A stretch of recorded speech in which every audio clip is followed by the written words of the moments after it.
book. You remember 1944, of course, that critical 5th year, which was to see the beginning of the end of the greatest and most destructive war in history? You remember the daily headlines, the latest progress on this front and that? A naval battle here, mass bombing raid there, pictures and maps, official communiques, eyewitness accounts, claims and counterclaims. Any story not bearing on the war had to be good in those days to reach the front page. Even the most horrific murders that would normally have earned screamer headlines were often dismissed in a few paragraphs and tucked away somewhere in the back. But there are some stories that will always be big news. And when in March 1944, 4 people stood their trial at the Old Bailey, London, for offences against the Witchcraft Act of 1735, public interest reached such a fever heat that for a few days the war took second place. Let's look over the story again now, shall we? Let's see what it was that set legal experts delving among old and half-forgotten laws, finally to unearth and invoke one which spoke darkly of such things as sorcery, enchantment, and conjuration.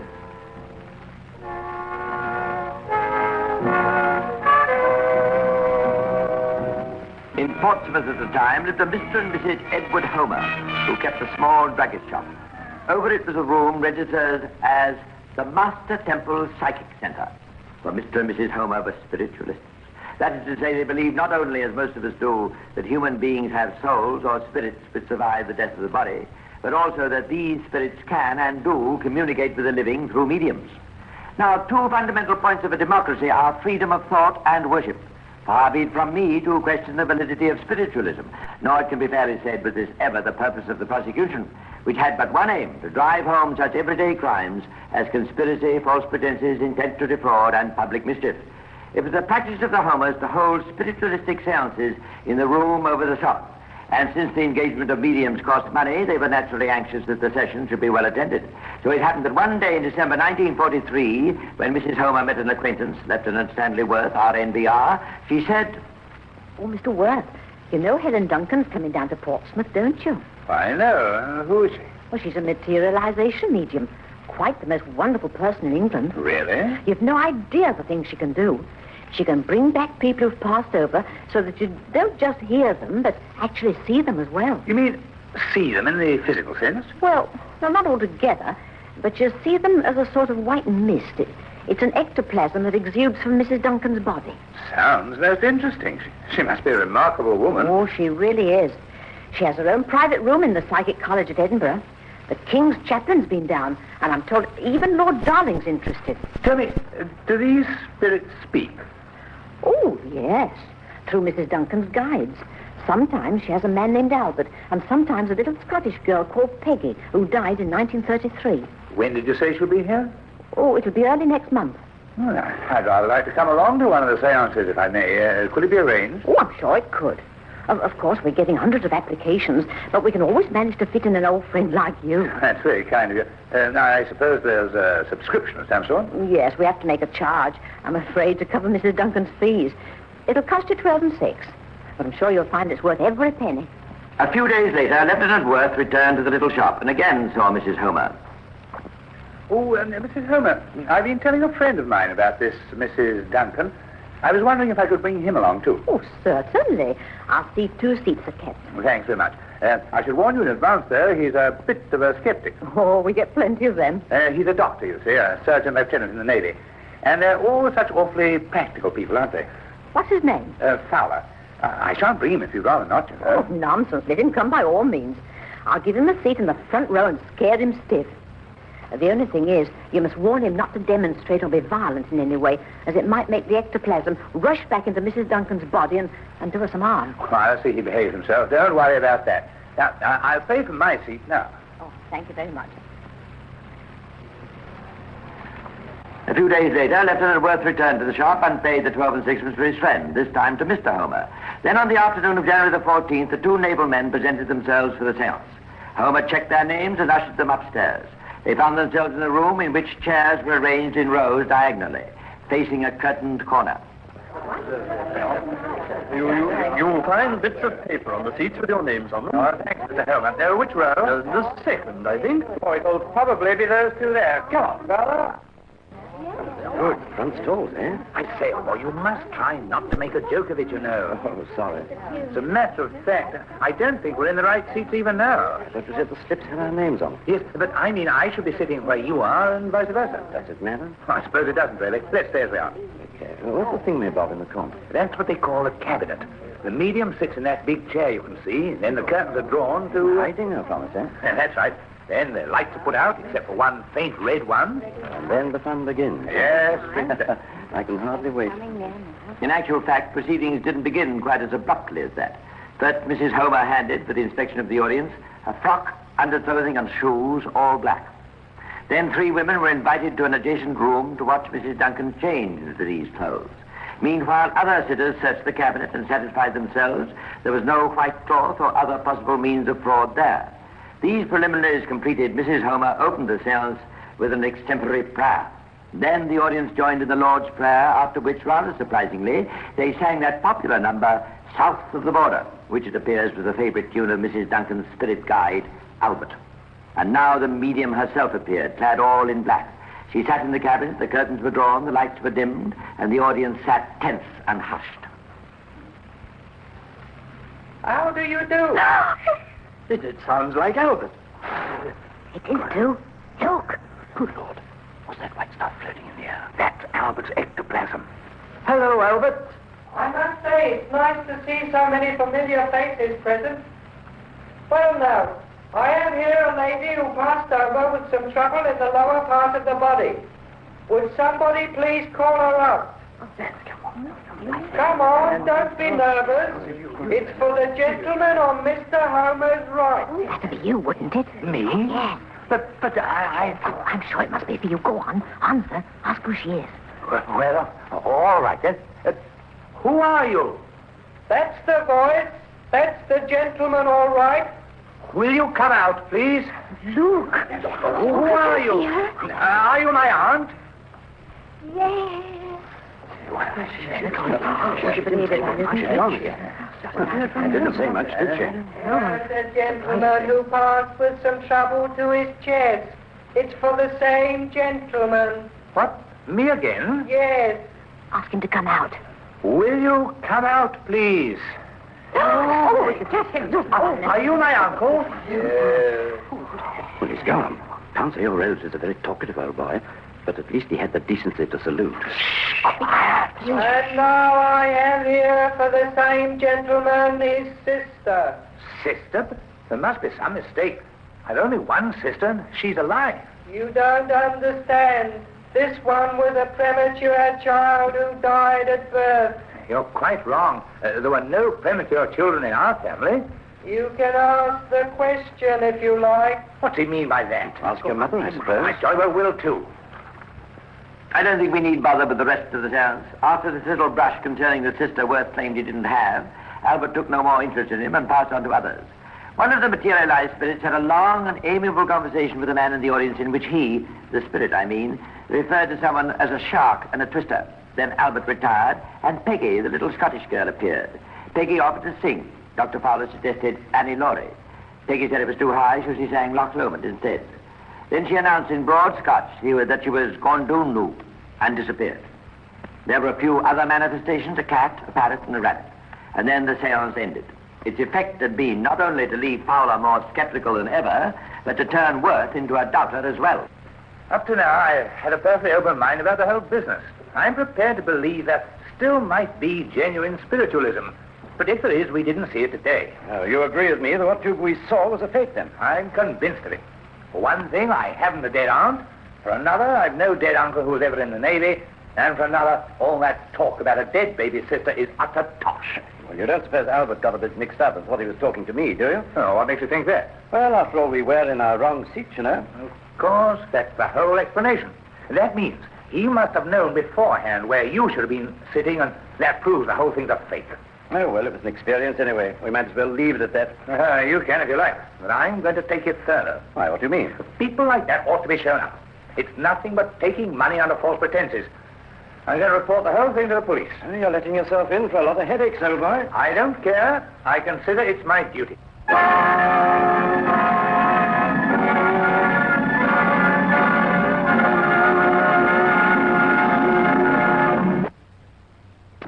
staff, as it were, to Detective Inspector Ford of Portsmouth City Police. And he was very definitely interested. Look, Inspector, don't take my word for it. Why don't you send a man along to see for himself? That's exactly what I intend to do, Mr. Worth. And I want you to take him as your guest. Me? Yes, in that way he'll be much less likely to create suspicion than if he went along by himself as a stranger. I see your point. Then you'll do it? Well, I can't say it's a job I relish, but as I started all this, I suppose it's up to me to see it through. Splendid. I'll say nothing to anyone in the meantime, but come back here tomorrow and we'll have all the details worked out. Police plans were carefully laid. There was to be another seance on the following Wednesday, January the 19th. Worth booked 2 seats, and when he arrived, he was accompanied by War Reserve Constable Cross. Worth paid 25 shillings to Mrs. Homer, who, as before, ushered them upstairs to their seats. Both men knew exactly what they had to do. At a favorable opportunity, Cross was to rush forward and try to grab the floating ectoplasm. At the same time, Worth was to flash on a powerful torch he carried, secreted. Then Cross was to blow his whistle. Inspector Ford and other police were to enter the premises, and arrests were to be made. The seance began, as the other had, with the preliminaries of inspecting the cabinet, supervising Mrs. Duncan's dressing, and the usual prayers. Then Mrs. Duncan entered the cabinet, the curtains were drawn, the lights were dimmed to a faint glimmer, and a moment later a wisp of white appeared. How do you do? Well, here we are again. Now, the first one I have with me tonight is a lady who passed away some years ago. Can't you tell us more, Albert? No, I'm afraid not. Will somebody please try to identify her? She's carrying a baby, I can tell you that much. Oh, that must be my mum. She died when I was a nipper. Well, ask her then. Well, what'll I say? Say, who are you? Is that you, Mother? Who are you? Is that you, Mother? Ah, that's the voice. Yes, I'm your mother. Look, I can see the baby. Oh, I can. I can. It's as plain as everything. Not a very satisfactory beginning, perhaps. Still, the seance went on. Albert continued to act as go-between, and 2 more spirits appeared, talking in ghostly whispers and floating before the astonished audience in the form of ectoplasm. Then, as a third wisp of white emerged from the cabinet, Worth felt a nudge, and he knew the time had come. Now. Hey, who are you shouting? Got you! For heaven's sake, man, sign your torch! Sorry.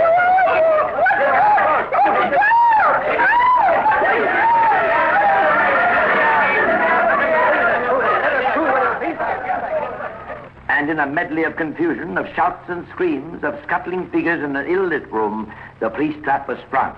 We shall see in a minute what game it snared.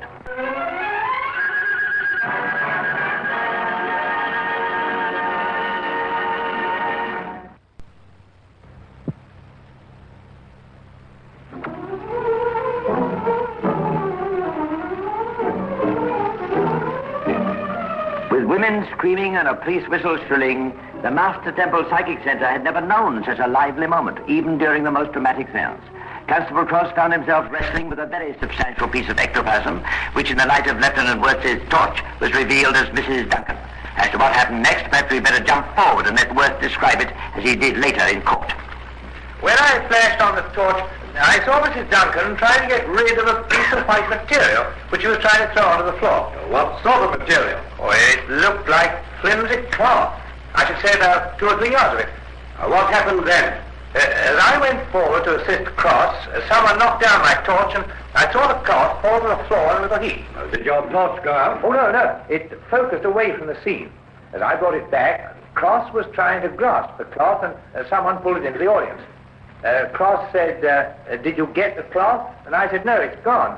And Mrs. Duncan said, of course it's gone. It had to go somewhere. She didn't deny it was a cloth. Oh, no. What then? I saw Mrs. Duncan in her bare feet, trying to get her shoes on. Soon after that, she started screaming and yelling that she was ill and wanted a doctor, and then the police came. There was, of course, a great deal of protestation and many angry words. There was also a thorough but unsuccessful search for the missing piece of cloth, which undoubtedly, if found, would have become Exhibit A. Mrs. Duncan and the Homers were arrested and charged, and later a charge was also preferred against Mrs. Duncan's traveling companion, Mrs. Frances Brown. The next step was that the Director of Public Prosecutions instructed Mr. John Maud, K.C., and Mr. Henry Elam to draft an indictment of the 4. This, it appears, was quite a problem. Of course, the usual thing would be the vacancy act Observation 24, Section 4. Any person pretending or professing to tell fortunes or using subtle craft, means or device, by palmistry or otherwise, to deceive or impose on any of His Majesty's subjects, and so on, shall be deemed a rogue and a vagabond. Liable as such to trial in a magistrate's court and, on conviction, to imprisonment with hard labour for a period not exceeding 3 months. Precisely, that's the catch. I think this case is far too serious to be dealt with summarily, don't you? I quite agree, of course. Of course, we could make it a straight charge of obtaining money by false pretenses. I foresee difficulties there, too, I'm afraid. We have to satisfy the jury that Worth parted with his money because of a specific pretense, known by the accused to be false, that Mrs. Duncan was in a position to materialize spirits. Whereupon the defence might simply retort, not at all. The money was merely passed as the price of admission to a seance at which anything or nothing might happen. Quite. No, we'll have to do something better than that, I think. Yeah, quite a problem, isn't it? There is, of course, the Witchcraft Act. Witchcraft Act? You know, 1735. More or less in the discard these days, of course, but... Here, hand me that book like a good fellow, will you? Yeah. Thanks. Sections 3 and 4 are the relevant ones, I think. Where are we now? Yes, here we are. Any person who may pretend to exercise or use any kind of witchcraft, sorcery, enchantment, or conjuration shall be liable on conviction to a year's imprisonment. How's that? It certainly seems to answer the purpose, but it's a little, unconventional in this day and age, isn't it? How will people react? My dear fellow, we're not concerned with how people react. Our job is to see that an indictment's prepared which will offer the defense no possible loophole. And it's my belief this is the way we can do it best. So the half-forgotten Witchcraft Act was invoked, and 7 separate charges were formulated against the 4 prisoners. Until this time, the case had excited little public interest. Now it's soared into the headlines of the radio news sessions, to be avidly discussed every evening in millions of homes. The many spiritualists in England rallied solidly behind the defence, and on the morning of March the 23rd, there was a huge queue waiting for admission to the bomb-blitzed Old Bailey. After pleas of not guilty had been entered for the defence, Mr. Maud opened for the Crown. In the first 2 counts of this indictment, the Witchcraft Act has been used. But I want to make it abundantly clear at the outset that this prosecution is in no way connected with witchcraft. It is in no way aimed at the honest beliefs, whatever they may be, of any man or woman. What it is aimed at is something quite different. It is aimed at just ordinary, common fraud. Mr. Moore then told in detail the story of the 2 seances Worth had attended and of the arrest of the prisoners, and he ended his address. And there, ladies and gentlemen, you have the full paraphernalia for fraud. The dark room, the little red light, the 2 voices of Albert and Taggart. You have the traditional ghost appearing between the curtains, the constant prompting of the homers, the ectoplasm which felt like butter muslin, the prayers, the premature child, the aunt who was not dead. That is the picture of fraud. One does not want to discourage seekers after truth. Our task is to turn a light on what happened in that little room in Portsmouth.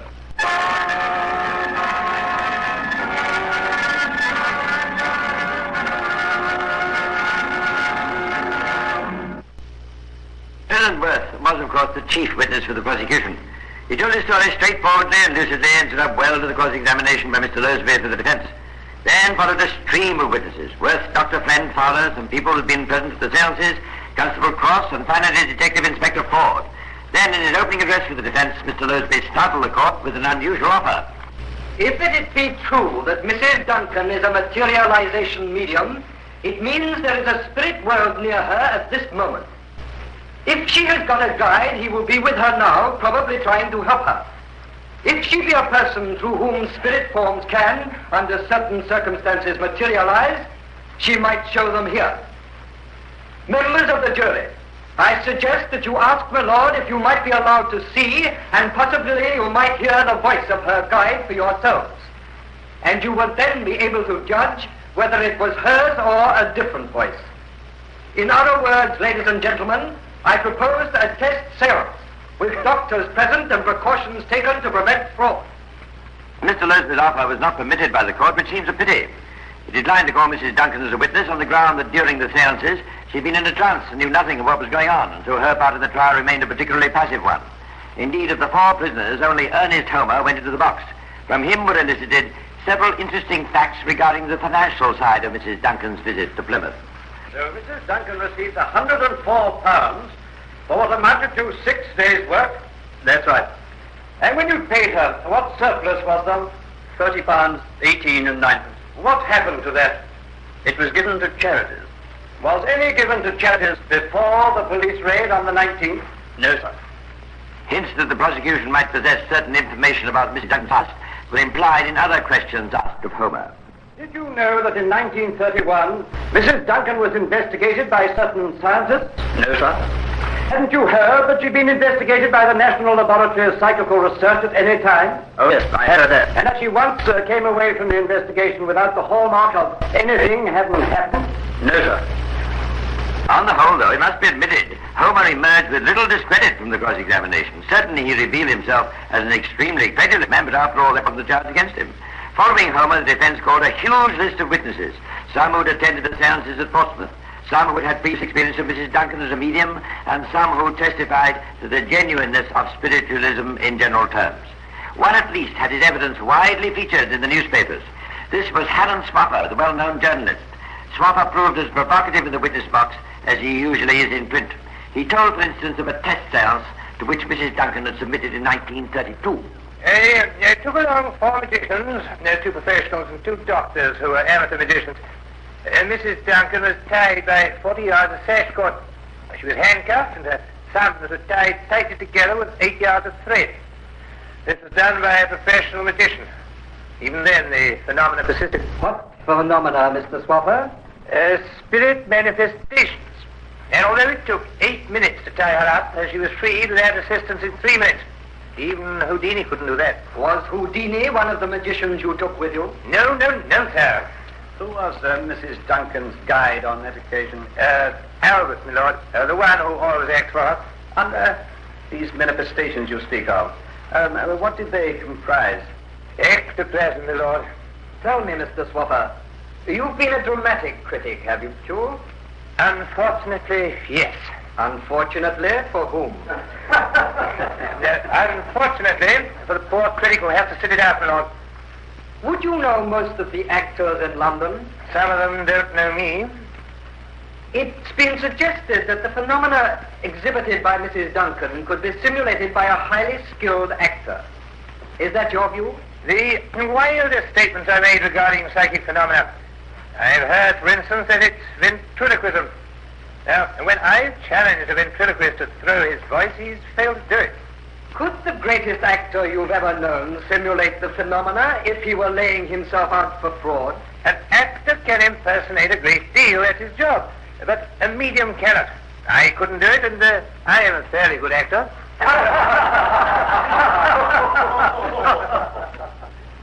In cross-examination, Swapper revealed some piquant facts about Mrs. Duncan's spirit guide, Albert, with whom he seemed to be on terms of some intimacy. What sort of a voice would you say Albert has? Well, it's altered. When I first heard it was Cockney. I've heard it described as an Australian voice. Would you say it was Australian? There are all kinds of Australian voices. There's Melba's, for instance. Let's leave Melba out of it. Which do you think it was most like? Oxford, Australian, Canadian, or Cockney? I don't remember. It was in 1932. Later in cross-examination, Swapper disclosed the interesting fact that he too had a spirit guide, an Egyptian named Darak Ahmed. Also he asked, and was refused, permission to try to swallow a length of butter muslin to show that the regurgitation theory was all nonsense. After this lively interlude, the stream of witnesses continued, and the case had been going on for 6 days before the last of them stepped down.